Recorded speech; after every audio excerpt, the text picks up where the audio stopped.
Hello, Thunder Wizards. All right, so it is Memorial Day Sunday, at least here in the United States.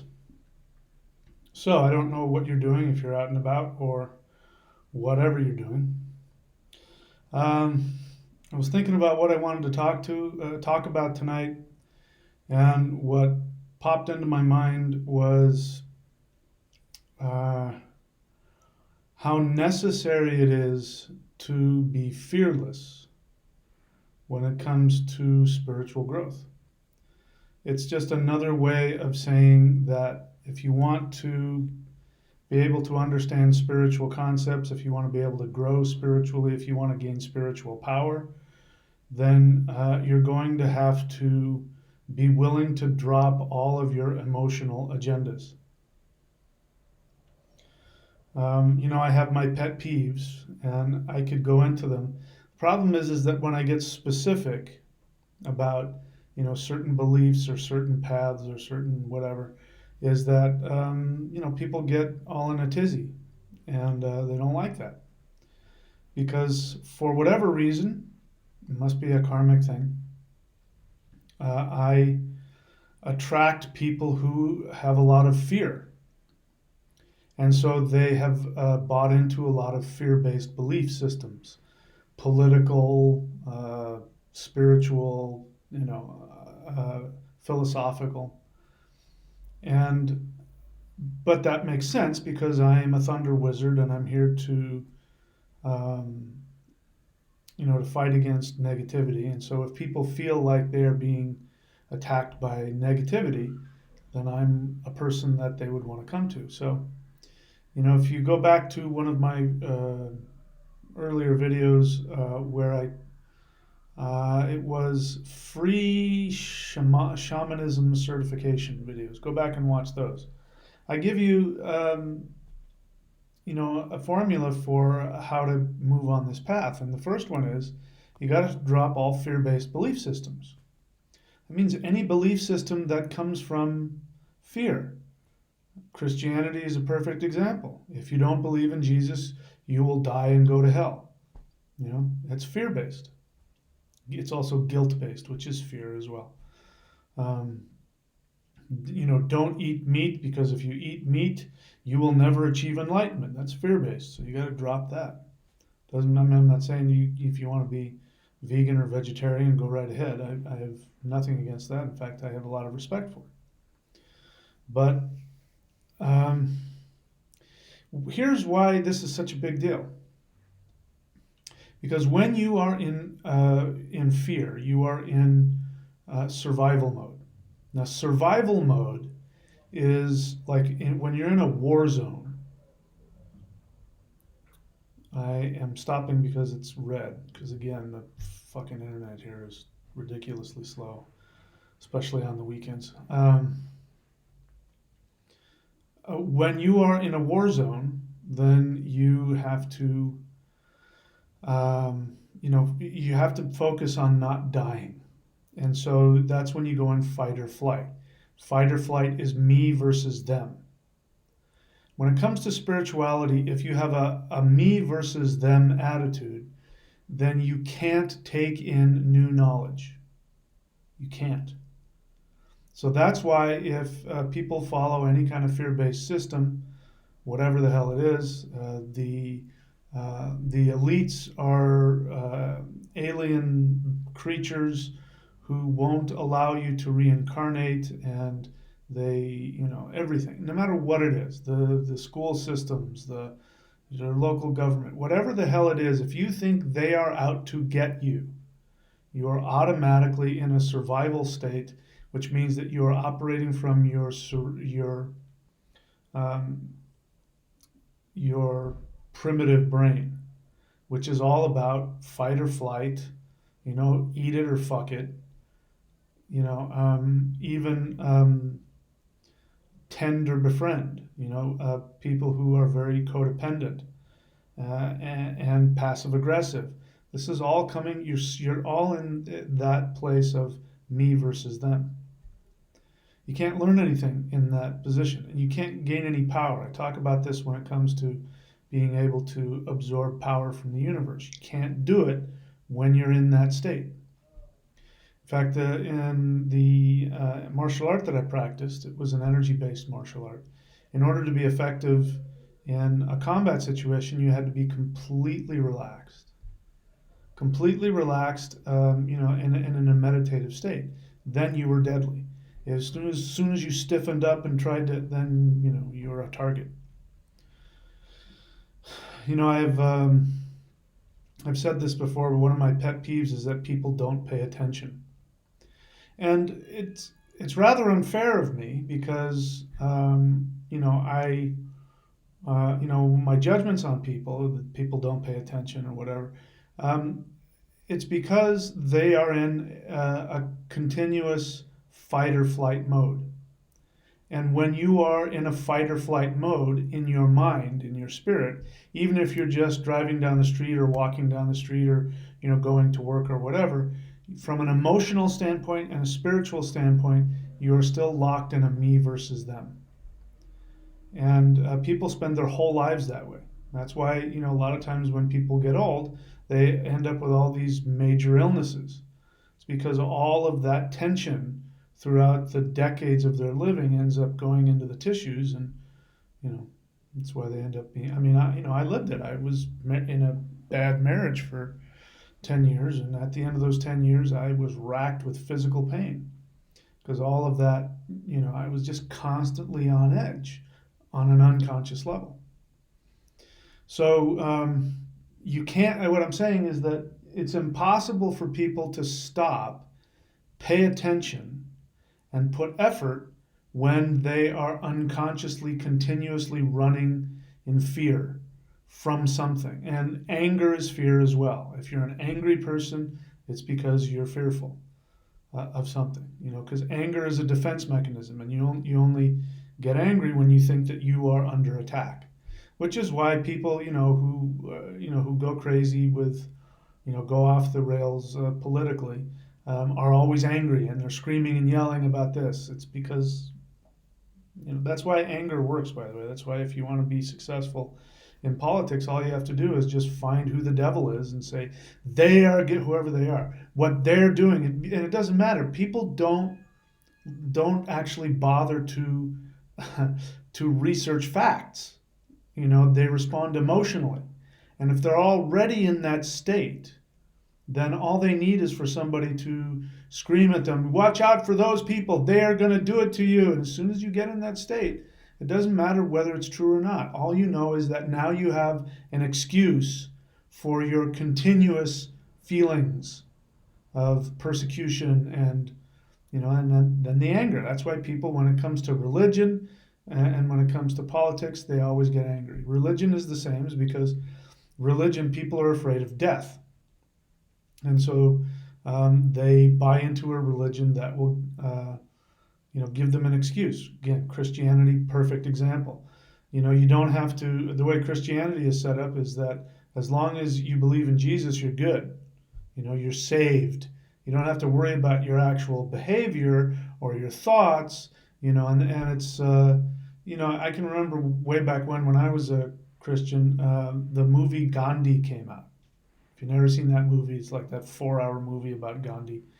And Christians got really insecure about that because, here we're talking about a different kind of spirituality, and it started getting a lot of popularity. And so you would hear pastors go up in front of the church on Sunday and spend their whole sermon telling you why Gandhi wasn't a spiritual person. And they would reach into his life and find, something that they could point out and say, see, he's a sinful man. And so don't look to him. And by the way, it doesn't matter if you're good. Being good won't save you. You need God's, forgiveness. And, people buy into that because they're afraid and they don't like themselves. And so they buy into something that will just, here's some cotton candy. You're good. Don't worry about it. We do the same thing in our lives all the time. So I find that a lot of the time, especially with the online communications, I find myself saying, go back and watch this video, or this is why I say put time and effort into watching my channel, because when you're in that state of fight or flight, you're only looking at what's right in front of you. So when people who come onto YouTube, they're YouTube junkies, they want to be distracted by something right in front of them. That's why YouTube has it set up that way. YouTube is constantly throwing videos at you, so that you're constantly moving from one video to the next to keep you in that distracted state. And people don't know, they really don't know how. They don't know how to put the time and effort into looking at things. They think research, I get this all the time too. People will say, you should do your research, when I don't agree with whatever ridiculous nonsense they're spouting. Do your research. And for them, that means watching a bunch of videos.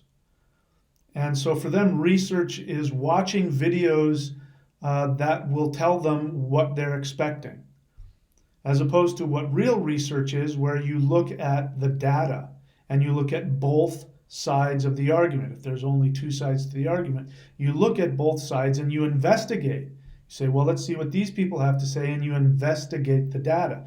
And then you look at the other side and you investigate the data. That's research. You have to be unbiased. If you're going into something with a bias because you have an emotional charge around the aliens are coming to get us, I've done a lot of research on this. I've watched a lot of videos that tell me about it. I don't put any time into effort to finding out if any of it is real. I just watch all the videos that push my buttons, and we get in these echo chambers. That's not research. And so people, the fear-based, the mindset of constantly responding to your fear makes people idiots. Makes them idiots. I don't know how else to say it. Makes them stupid. Violent people are stupid people, because you can't be in that mindset and be self-reflective. So the title of this, Naked Spirituality, is, being willing to be open to the universe without any protection. Being willing to be seen and to see yourself, and to get any kind of evolution, emotional, psychological, spiritual, whatever it is, you have to be willing to look at yourself. And you have to be willing to look at your faults and your flaws. You may not be able to overcome them. Sometimes you just have to learn to accept and live with yourself. This is what I was saying about the Aruda. The Aruda sometimes is, it's not that this isn't something you don't have to work through. It just means that you get to use this character defect to help the universe along. My character defect is I'm impatient, I'm critical, and I have a lack of empathy for people who, in my judgment, are not fearless. Who are afraid. This is why I'm so judgmental against racists, because they're fearful. I'm not making that up. All you have to do is listen to them. And they'll start talking about how that race or that culture is going to destroy them. It's just paranoid fear. And I respond negatively to fear. People who are with fear, because as I said, when you're wrapped up in fear, you can't look at what's right in front of you. You can't pay attention. You can't put effort into things.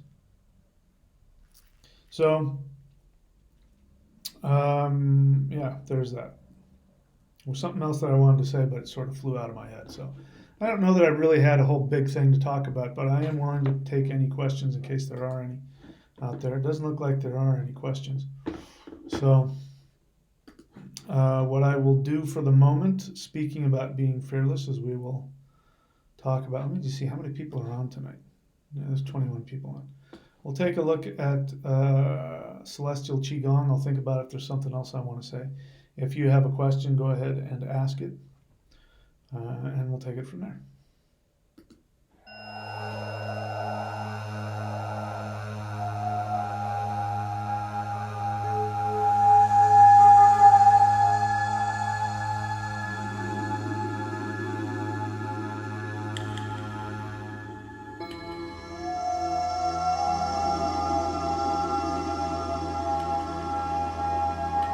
Hi, I'm Michael Denny of SpiritTao.com, and this is Celestial Negong Part 1. Celestial Negong means that this is power that is descending from heaven.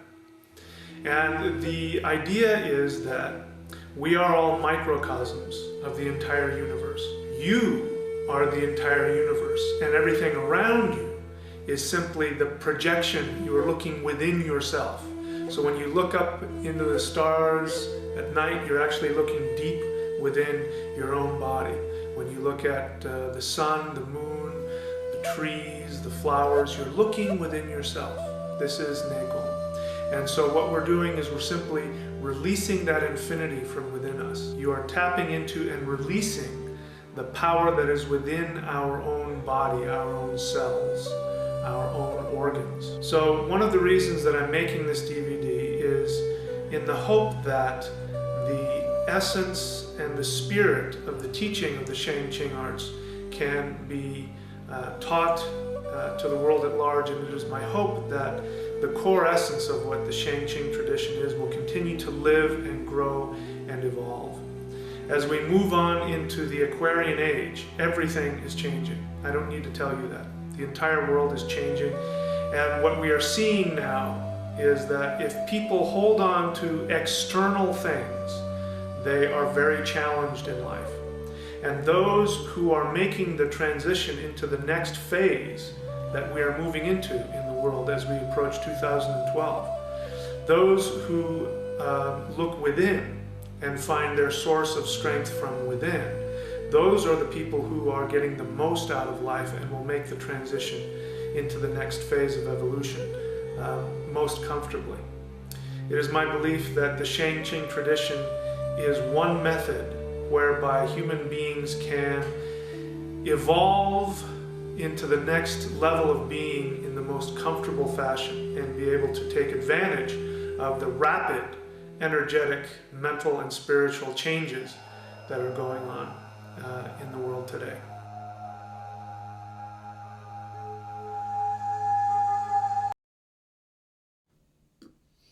Okay, we're back. So when it comes to this subject, there's a really great set of books out there, which I recommend, as long as you don't take it literally.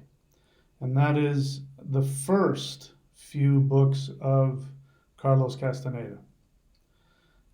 His concept of the warrior concept, the spiritual warrior, is actually quite brilliant.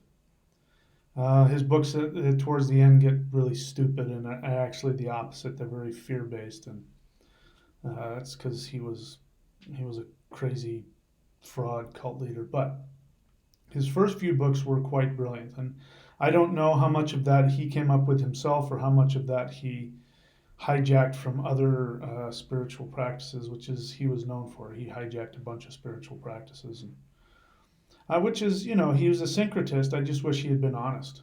If he had been honest about it. But anyway, he was who he was. But the idea of being the impeccable warrior. The idea of being the impeccable warrior is that you take full responsibility. And he also was able, whether he lived it or not, I don't know, but he was able to very brilliantly share the concept of in order to gain power, you must surrender to it. That power seemingly obeys you when you surrender to it. And to understand that dynamic and how that works. He explained that quite brilliantly, and that's definitely the truth. And being willing to look at, having death as an advisor. He had a lot of really, really great concepts. Again, I don't know where he got it, but he was able to explain it in a really beautiful, poetic way. And his books are kind of disturbing. And at the same time, you got I've run into a lot of people who are followers of him who are definitely wrapped up in their fear and they're into drugs and all that. So they think Castaneda was telling them to do drugs. where very quickly into it, the character Don Juan says that you shouldn't do drugs. That's actually like for idiots.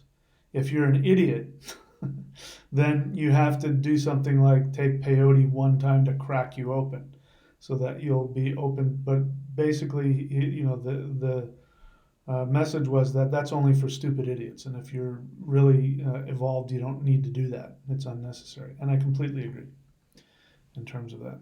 So, all right, let's take a look. It looks like there is one question here. John Burnham has a question. Oh, and this is a deep question. Why you say Qigong in all your videos, but the DVD clip you refer to it as Neigong? Is it because your exercises were self-created? No.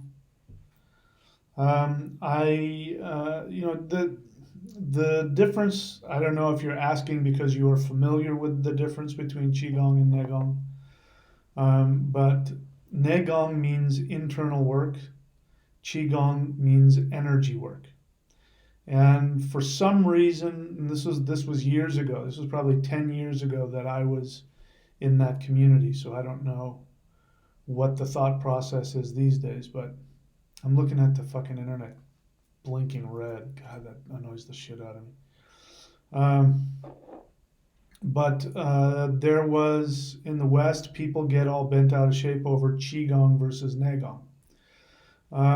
The truth is that in China, they don't, at least like 10 years ago, they didn't make a difference. The words were interchangeable, Qigong versus Neigong.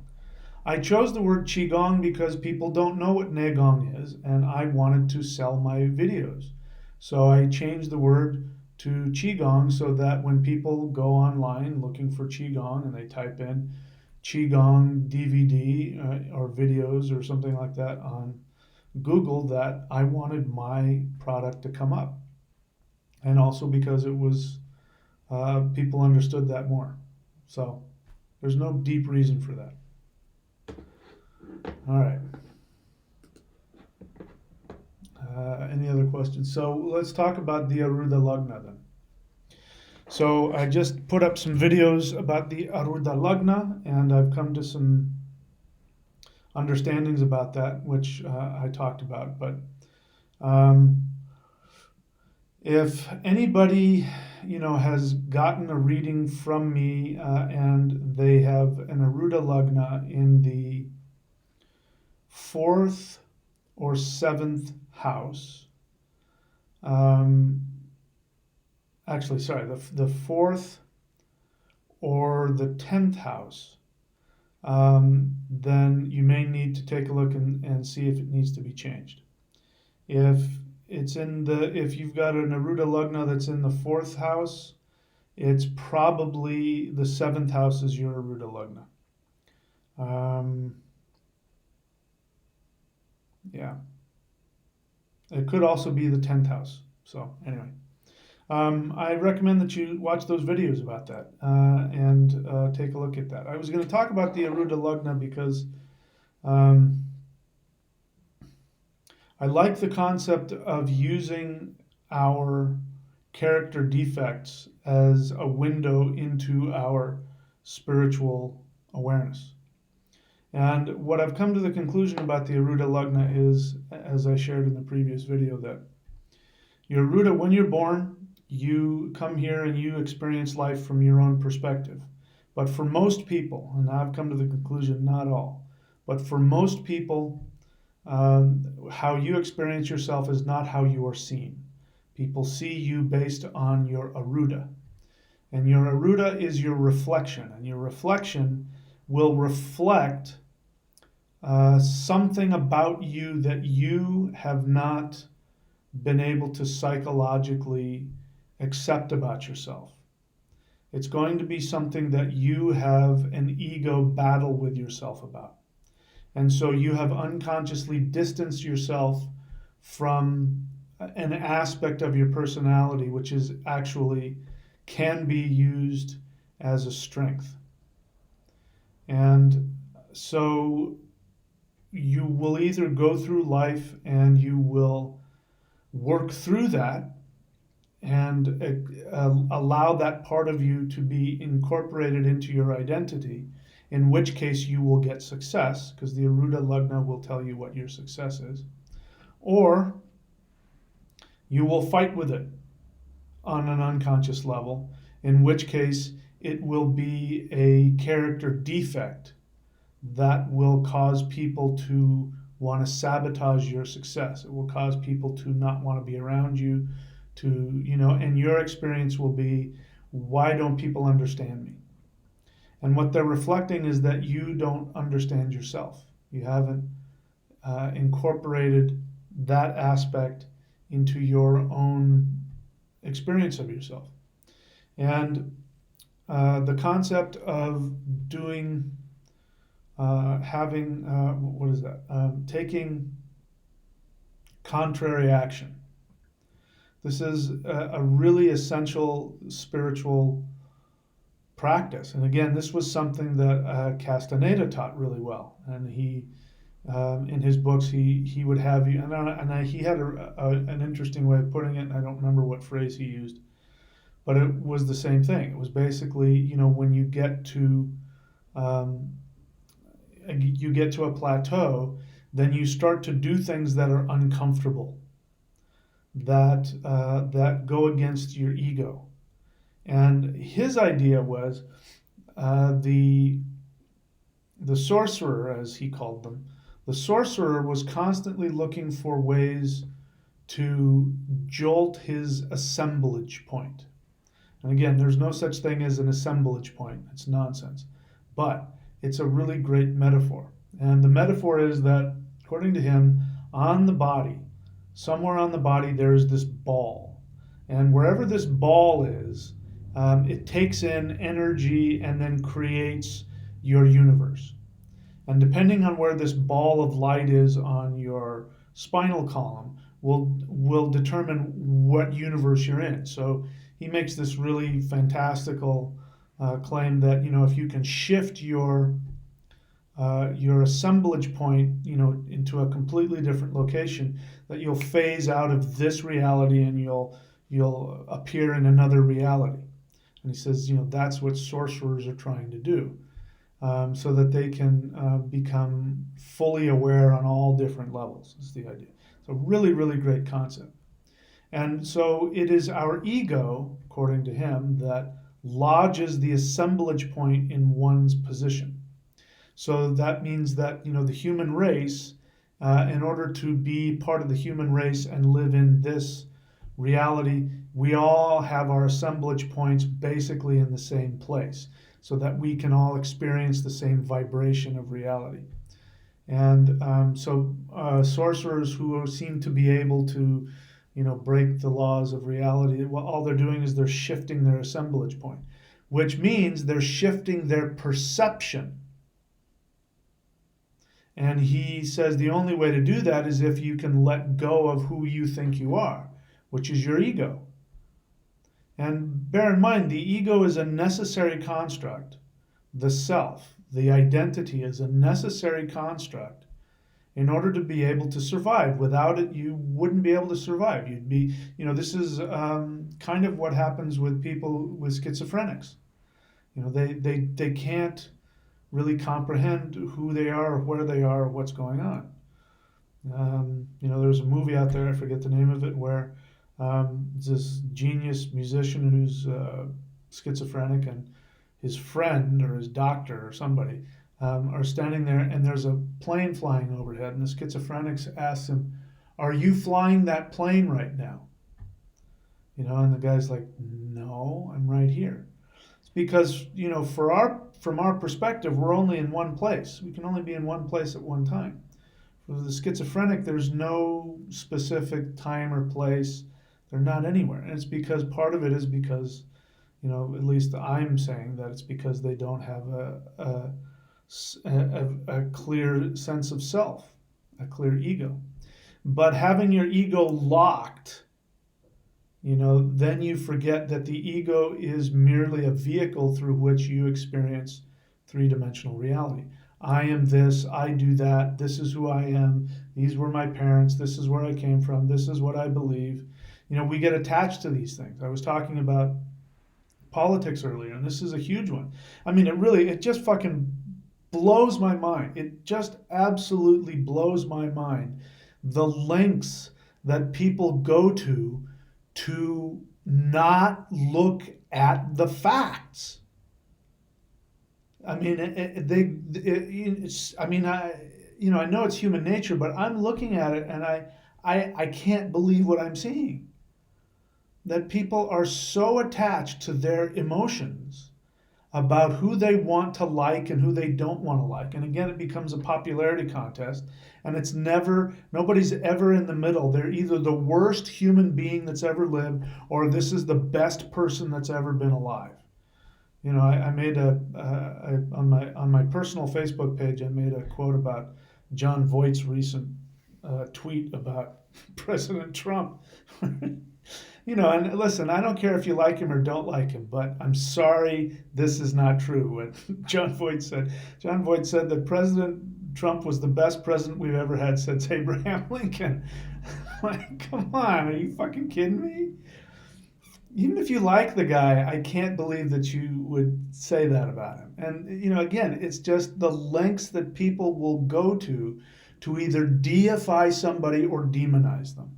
And that this again is uh, the reptilian brainstem. It's fight or flight. It's either the best or the worst. And I'm skirting around it, but this is the ultimate in immaturity. It's childishness. This is how babies and 4-year-olds think. This is not how evolved adults think. And so again, it blows my mind the lack of emotional maturity. We live in a world full of toddlers. It's amazing to me. So anyway, but that ego, we are so attached to that, and like I said, we get emotionally attached to our beliefs, so that even if somebody were to come to you, whatever it is you think you believe in, flat Earth, pick it, whatever it is you think you believe in, if somebody comes to you with facts that go against that, people will deny the facts because in order to change their beliefs would mean they would have to change their whole identity. Not from our perspective, but from their perspective, because their identity, which means their safety, is intricately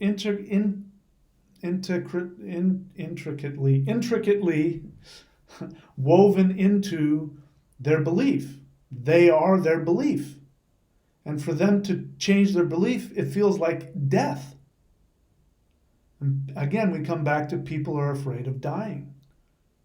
So if you want to spiritually evolve, you've got to be willing to die spiritually. This is Odin. Unbelievably, I remember getting a comment about on one of my videos. Apparently, I had said something about Odin died to himself, and somebody just went off on me about how Odin would never die to himself. I mean, it's right there. You didn't read. What myth are you reading? It's pretty clear that's what he did. Anyway. All right, so I babbled and babbled because I was waiting to see if there were going to be any questions, and so we've got a couple here. So, Jedi Black Knight question.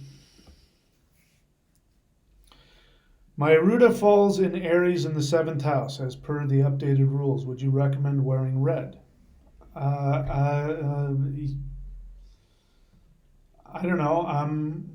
I guess I'm more inclined to say, why don't you follow your instinct about what do you want to wear red? I know a little bit about you, Jedi Black Knight, and I do know that you overthink things.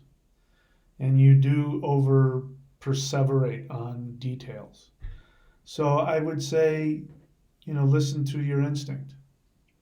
The bottom line about the 7th house Aruda is this. I am saying that the 7th house and the 10th house Aruda are not true Arudas. Because it means that in this lifetime, there is not as intensely charged ego, security issues that have to be worked through. It does mean that you do need to focus on relationships, how to be available and listen to others, to give to others, to be there for others. I believe that that is the lesson of the seventh house Aruda. So that's more important than what you wear. But um, I would just spend time meditating and following your instincts. For you especially, don't think about it too much. Just follow your instincts. Because again, that's relationships. Go by your feelings with people. Okay. So Haley Carr, welcome to the channel. My request for you is if you have a question that you write the word question so I can see it. We don't have a lot of people on here, but lots of times we'll come on if it's a really popular subject and people will be dumping their opinions and I have to scroll through all the opinions to get to the question. If you don't let me know you're asking a question, I can miss it. So you say here, any advice you would like to offer to someone who longs to reignite the flame of deep self-inquiry and shift back in the inward experience? Um, I'm not really quite sure how to answer that. Um, why? I guess my question is, why isn't the longing to reignite your self inquiry not enough to motivate you to do it? Um, in terms of specifics, I just showed you that celestial qigong thing. That's this is how I function. I am a very visceral person. I want to viscerally connect to the universe. And this is one way that I do that. So you said to get out of your head, then find something that gets you into your body. Yoga, Tai Chi, Qigong, chanting, mantra chanting, something like that that gets you physically involved to connect you to energy, which then can lead you towards introspection. Something's coming to mind is that maybe you're isolated. I could be wrong about this, but maybe you're isolated and you need to get in a group of people. Find a group of people who follow the same kind of spiritual path you do, and interact with people and discuss it with them. I don't know why that's coming to mind for me, but if you are somebody who isolates, that would be another way. So without knowing anything else about you, I can't give you any more advice than that. Trish Blanchard question: what would an Aruda Lagna of Mars and Saturn in the seventh house represent if Jupiter's fourth house is against the rules? All right, so what you're saying is that you have Jupiter, that originally, well, according to the rules, you have your Aruda is Jupiter in the fourth house, right? And I'm saying now that there is no fourth house Aruda. And that's accurate. If your Aruda is originally calculated in the seventh, if you follow the rules, they will take you and say it's in the fourth. So what you're saying is that your actual Aruda is Mars and Saturn in the seventh house. So I need you guys to be patient. This is again the problem that I have. I want people to be patient. I went through the last video where I said that, the first, fourth, seventh, and 10th. And then somebody said, well, what about the fifth house? And what I wanted to say was, did I say anything about the fifth house? Then that hasn't changed. Again, it's that are you paying attention? Pay attention, put some effort into it. In this case, you're going to have to be patient because I am going to get to videos where I do planets in different houses. I've only done all the planets in the third house Aruda. So then the next one's going to be the fifth house. And then I may talk about the seventh. I may do, I don't know. But at the very least, I'll go to the ninth house and then the 11th house. So you're going to have to wait. You say you have Mars and Saturn. That creates a whole other thing because that's two planets together. So bottom line is that if you really want me to look at that, then we need to go and do a reading. If I did your reading, I don't know if I did. Then email me and give me your name, and if I did your reading, I will look it up. Don't email me if I haven't. You will only piss me off. Don't email me if I haven't given you permission to do so. Okay, so I don't know if I answered your question or not. All right, Amy Luann, question. Would you say people in general are evolving and getting smarter, or are they getting dumber?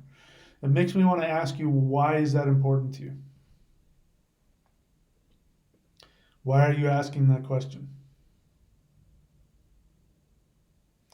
The reason why I asked the kind of question I just asked is because if I can't gauge what your emotional need is, I'm not as interested in answering the question. And I'm far more interested in your feelings about your questions than about your question.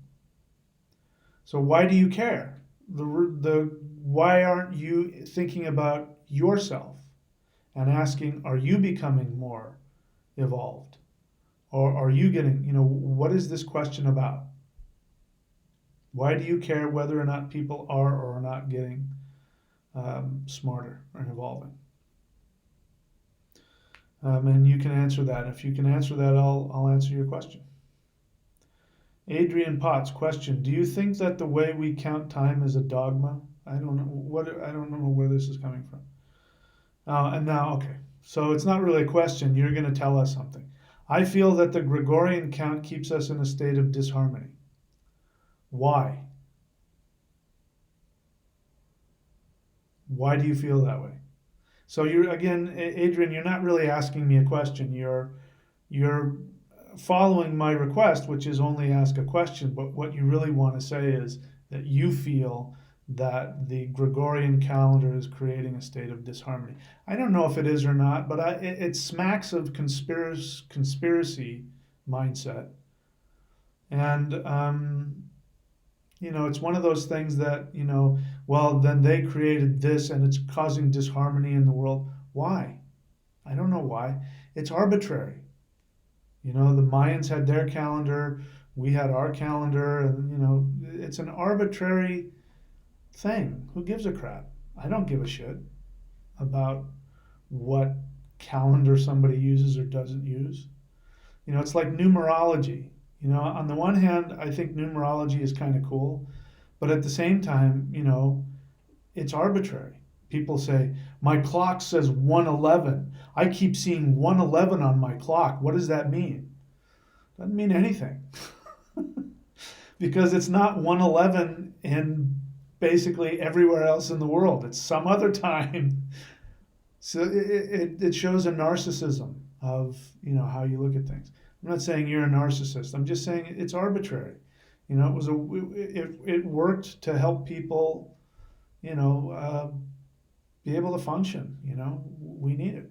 So I'm not sure I'm going to attach all that intensity to the Gregorian calendar. Yeah, it's not perfect. We have leap year. We have to do leap year and stuff like that to have it make sense. But so what? Who cares, man? I'm more interested in why you think that's a big deal. Because then I can find out about you. I can find out what your fear issues are.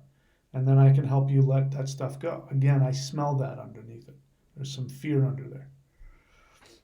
All right. Here he goes. Catholic Church implemented Gregorian count worldwide. It doesn't follow any natural cycle. It's designed to keep us in a state of dissonance. See what I mean? You're not asking me a question.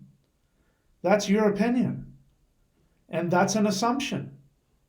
So that makes you pretty weak. That an arbitrary calendar that doesn't follow any natural cycle, it does. It doesn't do it perfectly, but it does. It doesn't follow any natural cycle. See, this again, this is the extremes. It's either the best or the worst. You've fallen into it. This is an excuse for you to project your fear, your feeling of disharmony. You feel disconnected. You feel out of balance. It frightens you.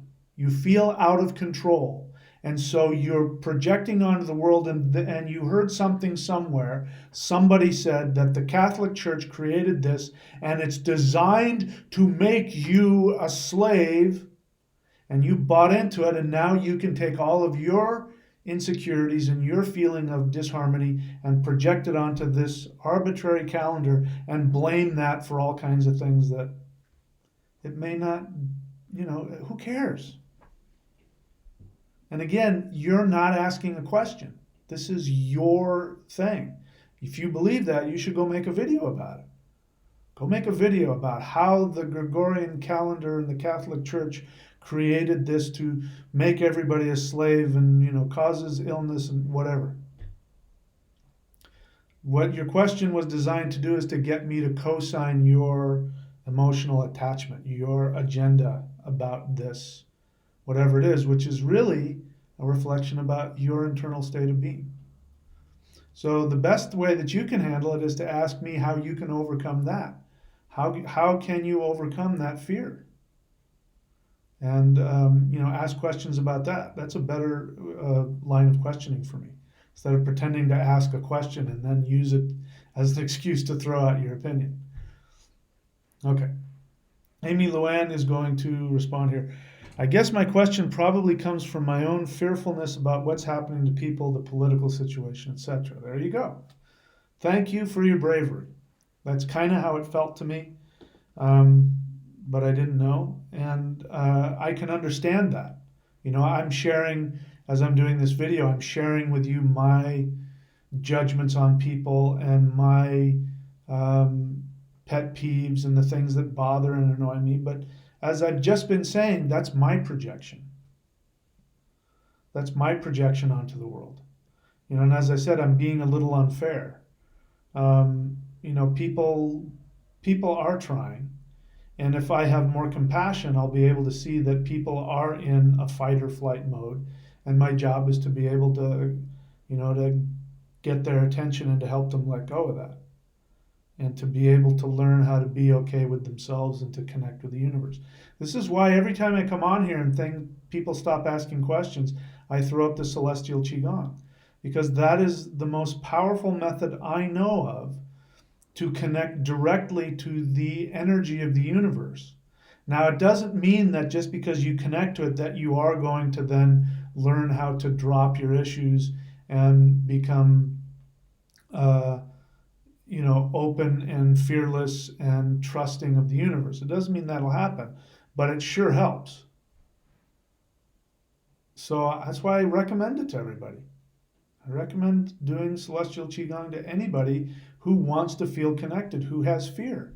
Because when you can connect to all that power, you'll become afraid in different ways, because your fear will come up as you start to let go of your idea of the universe.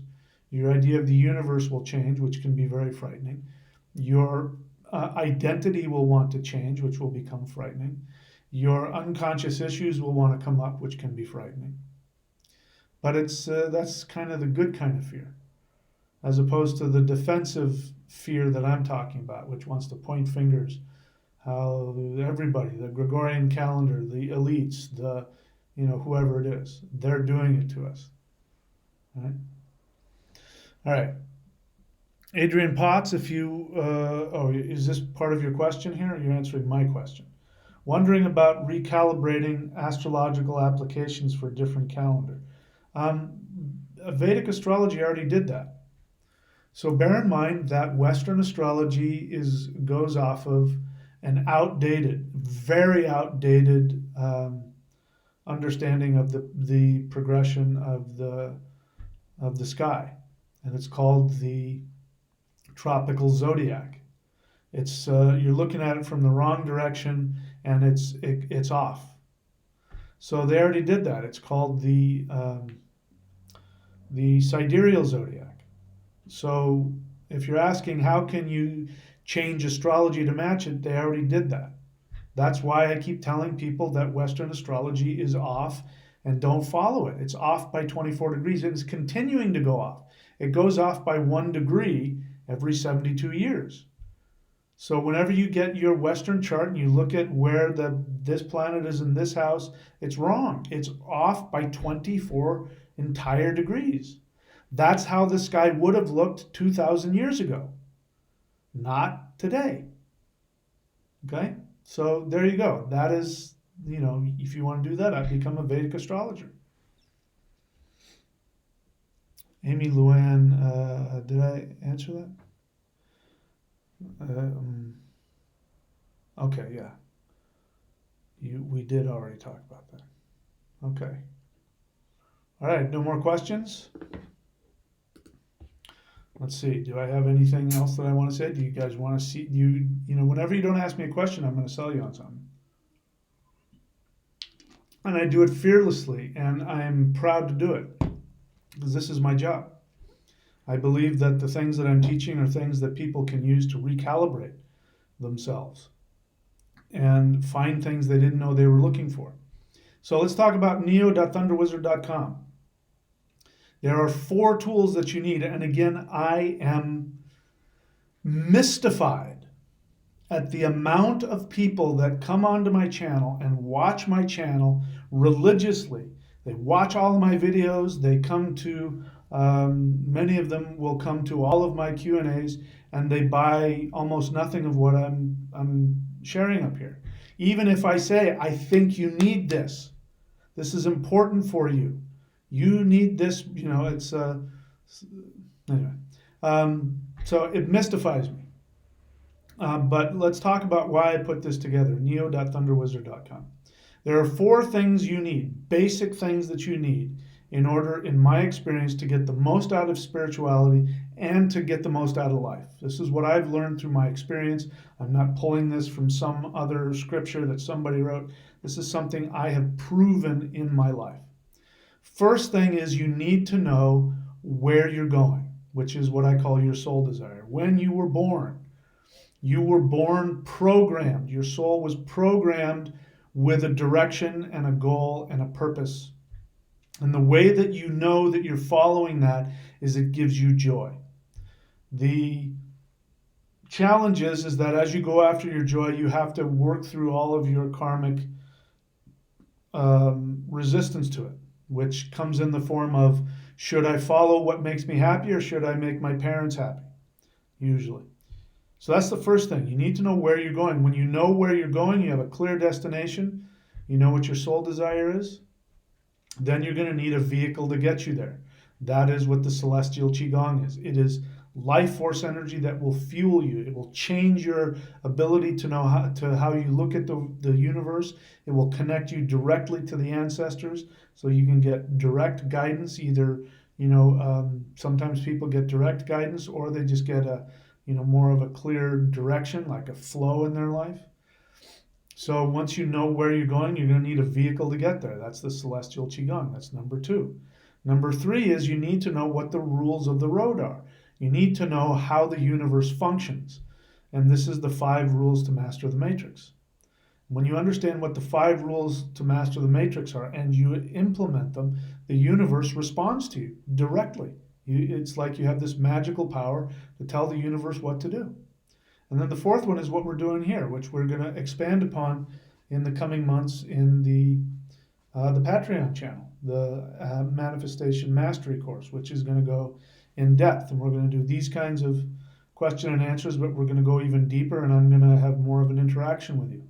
And it's a community. We can't do it alone. If you're one of these people and all you do is you spend all day watching videos on YouTube all day, yeah, you're going to find all kinds of nonsense, fear-based garbage telling you why the world is and who did this and blah, blah, blah. But you need to have a group of people who are following a specific path, and you need to bounce off of them, and that's what that is. So, neo.thunderwizard.com. If you don't know anything else about what I offer, go to courses.thunderwizard.com to see all of my books, my videos, blah, blah, blah. All right, I told you if you don't have to ask a question, I'm going to sell you on things. All right, look at all the questions that popped up. Oh, no, they didn't.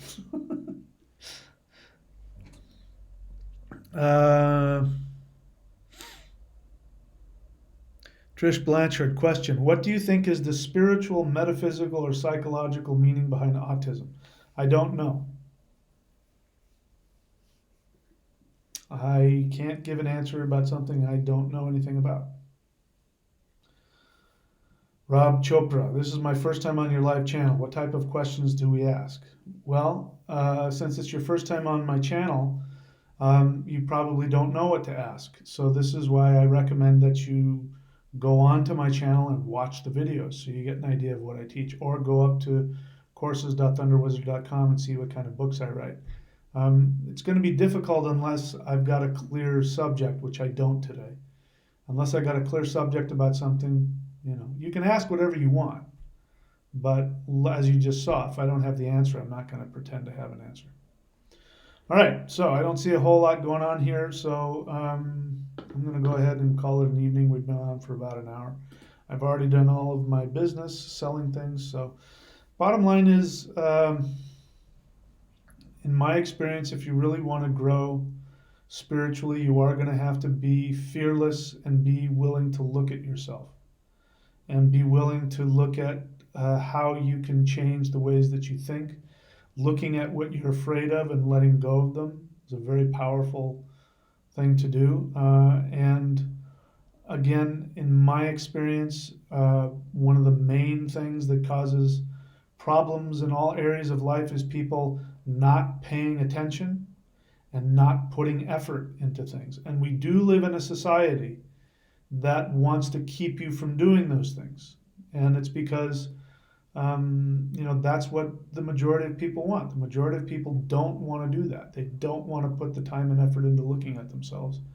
And they don't want to put the time and effort into experiencing their fear. And so when you're in that state, you can't pay attention and you don't have the patience, the discipline to put effort into things. This is the point of, all kinds of spiritual disciplines, and they call them disciplines for a reason. If you're a yogi, then you practice yoga, a certain time of day. If you're a Zen meditator, you put the discipline to get on the mat and to meditate. If you're a qigong practitioner or a martial artist or whatever it is that you do, there's a discipline. You have to, even something as simple as becoming a bodybuilder. There's discipline in that. Discipline is really important because it forces you to pay attention and it forces you to put effort into things. And that mindset is really conducive to the spiritual path. Being willing to die to all of your beliefs, all of your preconceptions, all of your assumptions. And it sounds easier than it is, but your unconscious attachments are things that you don't have a lot of control over. But discipline is something that will help you look at them. Every single discipline, whether it's becoming a chef, whether it's becoming an actor, whether it's playing baseball, whether it's learning billiards, whether it's becoming a card magician, something that forces you to focus your time and energy and effort, they all have the same lesson and they're all spiritual. They all come down to you've got to be willing to look at yourself and be willing to improve upon your weaknesses. And when you can take that and apply it on a spiritual and an emotional and psychological level, then in my belief, then you are on the road to true spiritual progress. Okay? All right, so that's it for me, unless there's a question, which it looks like there is.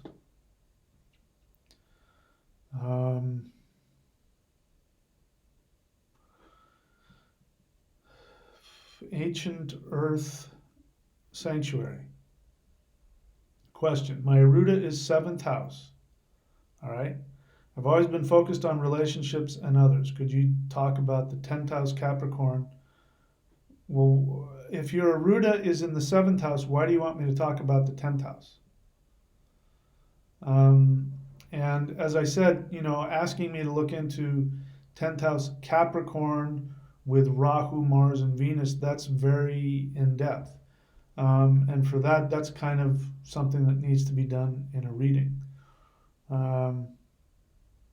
But I do have a video on Arudas in different signs. And so you can go and look at what is your Aruda if it's in Capricorn.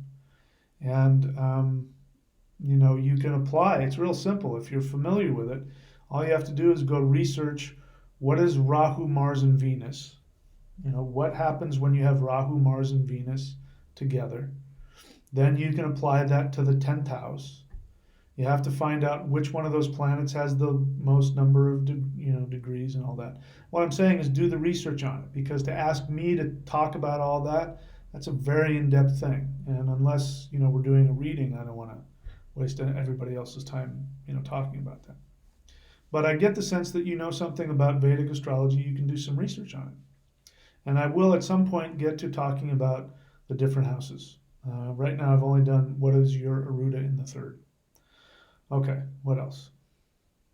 Oh, you're in my astrology course. Okay, so then, this is, if you really want to learn astrology, then this is one of the things that has to happen is that you've got to learn how to, once you learn the basics about the signs, learn the basics about the planet, learn the basics about the houses, then you do that. You create a salad. Also, doing readings will help because when you do readings, you turn on an intuition that you start to get an intuitive understanding about these things. And then you can go on to YouTube or books or wherever, and there's plenty of info on there. You can listen to other astrologers, find out what they say about the 10th house. What do they say about Capricorn? What do they say about that conjunction? And then use your own ability as you put time and effort into studying and put it together. That would be something I would say. If you were my student and we were in a classroom, I would say, okay, here's your assignment. Tomorrow, I want you to come back and tell me what happens to somebody who has their Aruda in the 10th house with Capricorn and Rahu, Mars, and Venus. Go do some research on that and come back with that tomorrow. So I'm giving that to you now. Go do some research on that and see what you come up with. All right, Cosmo Joe question. Is obsession with practice of Qigong something one should avoid? Obsession in all things should be avoided. If one feels comfortable practicing for hours, is that okay? So those are two different questions. You said obsession. If doing something for 10 hours makes you comfortable, it means you're not obsessed. If you're obsessed, you can't stop thinking about it. Does that put us in danger of ailments even if it's not forced? No.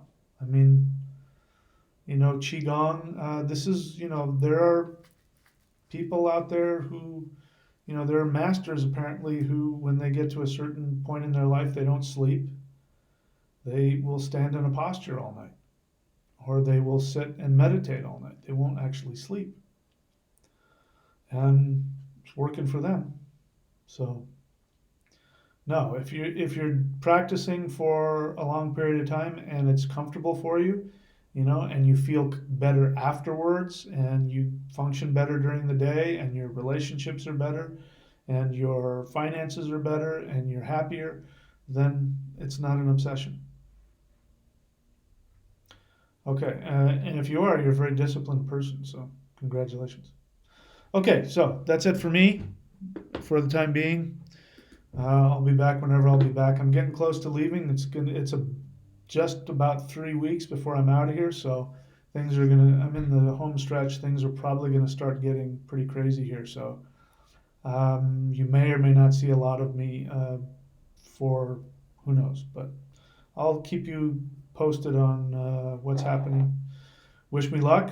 I'm jumping off the cliff. We'll see where I land. All right, guys, that's it for me tonight. Talk to you next time.